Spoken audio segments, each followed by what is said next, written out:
లోకేష్ గారు మీరు ఇంకోటి కూడా చూడండి, మీరు మీ విధానాల్లో మరి ఆయన పవన్ కళ్యాణ్ గారు, మీరు మీ కూటమి ప్రభుత్వం అందరూ కూడా మీరు పూర్తి స్థాయిలో దీనికి బాధ్యత వహించాల్సి వస్తుందని కూడా మరొకసారి ఈ పిన్నెల్లి బ్రదర్స్ విషయంలో మీరు చేసిన తప్పు, అదే తప్పు అడిగొప్పల్లో జరగటం, మళ్ళా అదొక పెద్ద తప్పు. అదెవరు చేశారు? ఆయన బ్రహ్మారెడ్డిని తీసుకొచ్చేయాలి జైలు. వాళ్ళు పడే బాధ, ఈవెన్ టీడీపీ వాళ్ళు కూడా నిజంగా తప్పు చేసుంటే ఎవరినైనా శిక్షించాలి, తప్పులేదు. కానీ సంబంధం లేని కేసుల్లో ఇరికించారు.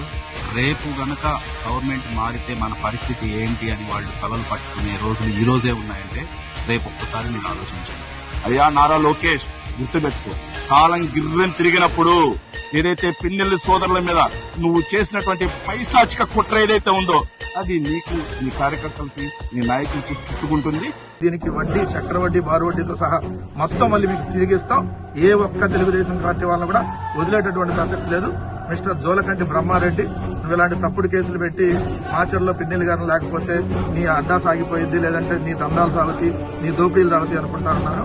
మళ్ళీ జైలు నుంచి బయటకు వచ్చి పిన్నెల్లి రామకృష్ణారెడ్డి గారు మళ్ళీ అదే మాచర్లో అంతకుముందు ఉన్నటువంటి దానికంటే ఇంకా రెట్టించిన ఉత్సాహంతో పనిచేస్తారని మాత్రం స్పష్టంగా చెప్తాం.